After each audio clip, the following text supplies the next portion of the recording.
13 তারিখে এসে লকডাউন করবে ঢাকা শহরে, শখ কত। আসেন কি করবি আমরা দেখি।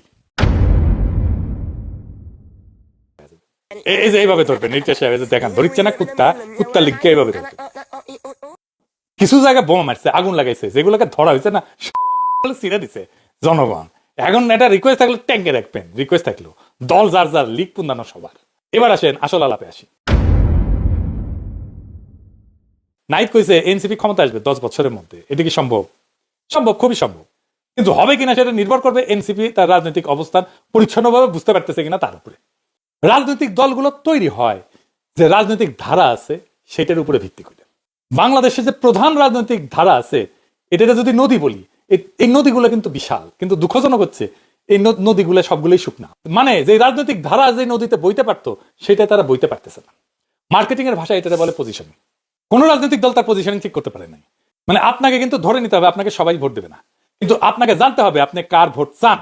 আমাদের ভোটের সময় স্লোগান আছে না একটা, ভোট চাই ভোটারের, দোয়া চাই সকলের। এটা মারাত্মক ভুল স্লোগান। সব ভোটারের ভোট আমি চাই না, আমি সবার দোয়াও চাই না, আমি আমার কনস্টিটিউয়েন্সির ভোট চাই। আসেন ব্যাপারটা একটু বুঝাই বলি।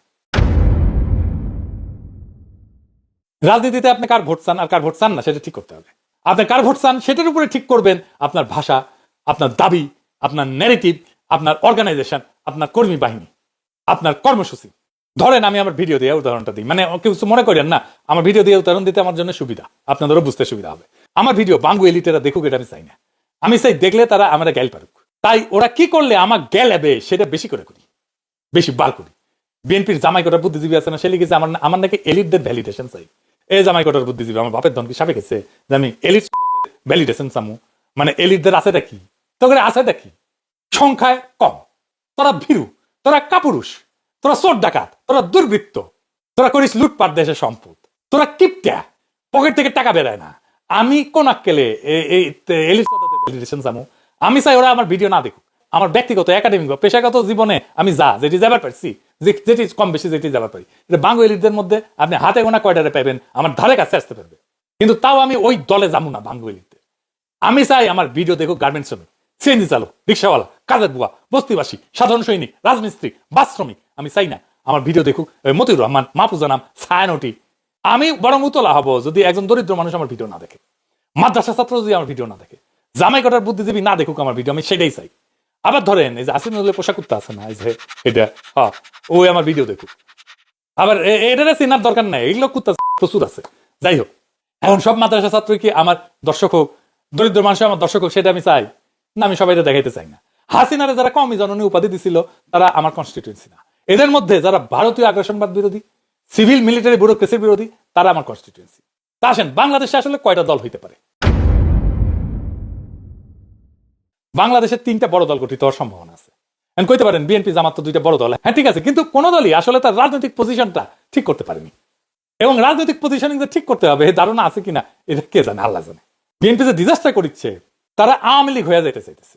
মির্জা ফখরুল আওয়ামী লীগারদের বলতেছে নৌকার পাশে ধানের শীষ আছে, আপনারা কেউ হতাশ হবেন না, ধানের শীষ আপনাদের পাশে আছে। ধানের শীষ আর নৌকা এইটা ছিল আমাদের, তাই না? নৌকাটা আলাদা, নৌকার যে কান্ডারি, যে মূল মাঝি, ও নৌকার সবগুলোকে ফেলে দিয়ে পাড়ায় চলে গেছে, ইন্ডিয়ান চলে গেছে, ঠিক না? এখন আমাদের যারা এখানে নৌকা পড়তেন সারা বাংলাদেশে, তারা তো একটু অসহায় অবস্থায় আছে যে আমাদের মূল লক্ষ্যে পাড়ায় গেছে, আমরা এখন কি করবো? তো সেই জায়গায় আমি আপনাদেরকে এটুকু আশ্বাস দিতে পারি যে আপনাকে হতাশ হবেন না, ধানের শীষ আপনাদের পাশে আছে, আমরা আপনাদের পাশে আছি। আমরা বেঁচে থাকতে আপনাদের গায়ে কেউ ফুলের টোকাও দিতে পারবে না, এই কথাটা আমরা পরিষ্কার করে বলছি আজকে। এটা যে শুধু বক্তৃতা তা না, দেখেন কইতেছে মাঠের ক্যাম্পেনে যে আমরা আগে নৌকা ছিলাম এখন ধানের শীষ। শুনেন, আমরা অনুরোধ করতেছি ধানের শীষে ভোট দিবেন, এদের সামনে যেতে বলতে বলেছে বুঝেছেন, যেটুকু নৌকা নেই ধানের শীষে সবাই দিবেন, সবাই আপনার ধানের শীষ এখন, আমরা নৌকা ছিলাম, হ্যাঁ এখন ধানের শীষ চলে গেছে। তার মানে ধানের শীষে সিল দিলে ওটা নৌকার জিয়া পড়বি, ধানের শীষে সিল দিলে ওটা নৌকার জিয়া পড়বি, আপনি নৌকার সিল মারিচ্ছে। এটা মাথায় রেখেন, এটা মাথায় রেখেন তারা কিভাবে লীগের পুনর্বাসন করতেছে। বিএনপি বুঝতে পারতেছে না যে আওয়ামী লীগ পুরোপুরি অতীত হয়ে গেছে, এটা শেষ, মরে গেছে। আওয়ামী লীগকে কব্বর দিয়ে সামনের দিনে রাজনীতি করতে হবে। উল্টা ওরা আওয়ামী লীগকে পুনর্বাসন করে আগামী রাজনীতি করতে চাইতেছে বিএনপি। বাংলাদেশের মানুষ একসময় মুসলিম লীগকে ব্যবহার করে পাকিস্তান অর্জন করছিল, পাকিস্তান হাসিল করছিল, পরে আওয়ামী লীগকে ব্যবহার করে স্বাধীন বাংলাদেশ হাসিল করছে। এই দুই দলের জীবনের উদ্দেশ্য যখন পূর্ণ হয়ে গেছে তখন কিন্তু তারা তখন নতুন বাস্তবতায় নিজেদের রূপান্তর করতে পারেনি, ফলে তারা মরিছে, মরাই থাকবে। বিএনপিও এরকম 24-এর আন্দোলনে বিএনপিকে নেতা মানছে সবাই, বিএনপি নতুন বাস্তবতায় নিজেকে আর পরিবর্তন করতে পারেনি। বিএনপি মনে করতেছে তারা যা কইবে, যেহেতু তারা বড় দল, পাবলিক তাই খাবে। জি না, দুনিয়া তো সোজা না। জনতার মন কোন রাজনৈতিক দলের গুদামে জন্মায় না, বরং জনতার মনের যে ধারা থাকে সেই ধারার উপরে ভিত্তি করে রাজনৈতিক দল, রাজনৈতিক চেতনা, রাজনৈতিক আদর্শ এটা গড়ে ওঠে। বাংলাদেশের জনগণের বহু ধারা আছে, কিন্তু বড় শক্তিশালী ধারা তিনটা, কইছি না? কিন্তু রাজনৈতিক দলগুলাই তিনটা ধারা ঠিক মতো চিনতে পারতেছে না, তাই তারা তাদের পজিশনিং করতে ব্যর্থ হইতেছে। আওয়ামী লীগের সময় সবাই মিলে বিএনপিকে নেতা মানছে, আমরাও মানছি। আমি বিএনপির সাথে কাজ করছি, একান্তভাবে তারেক রহমানের সাথে কাজ করছি। হাসিনা পালানোর পর এখন তিনটা ধারা প্রত্যেকে নিজের নিজের গতিপথে ছুটবে, এটা স্বাভাবিক। কিন্তু বিএনপি যেহেতু বুঝতে পারতেছে না কোন দিকে যাইতে হবে, কারণ তাদের সাথে যারা কাজ করতো তারা তো সবাই আর তার সাথে নাই।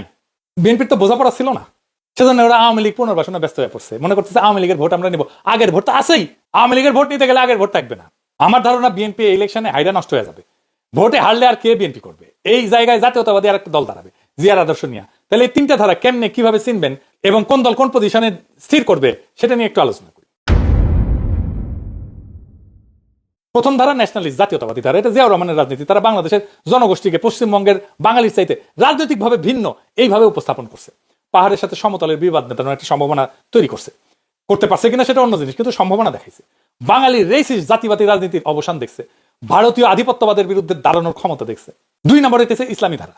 এই ধারা বিপুল শক্তি এবং সমর্থন পাইছে, কিন্তু ভবিষ্যতে ঠিক কিভাবে নিজেদের বিকশিত করবে তার নিশানা নাই। শুধু ইসলামী রাজনীতি হিসেবে এদের সম্ভাবনা একসময় সীমিত হয়ে যাবে, বিশ্ব পরিস্থিতিও তাদের অনুকূলে না।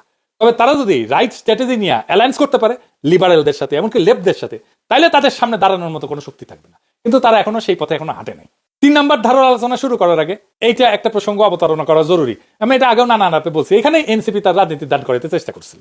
আমরা নয়া বন্দোবস্তের কথা শুনছি, তাই না? সেটা কি, এটা একটু বুঝে দেখি। নয়া বন্দোবস্ত আমরা 2 ভাবে বুঝে দেবো। প্রথম হচ্ছে যে আমাদের এখানে একটা পার্মানেন্ট সেটেলমেন্ট ছিল 1793 সালে, জমিদারি প্রথা। জমিদারি কিনে নিত ব্রিটিশদের কাছ থেকে, প্রজাদের জমি কেড়ে জমিদারি কায়েম করতো এবং প্রজারা খাজনা দিয়া ওই জমিতে ফসল ফলাইতো। এইটাই এখনো টিকে আছে। আমরা রাষ্ট্র বানাইছি, কিন্তু ওই জমিদারি প্রথাই এখনো টিকে আছে।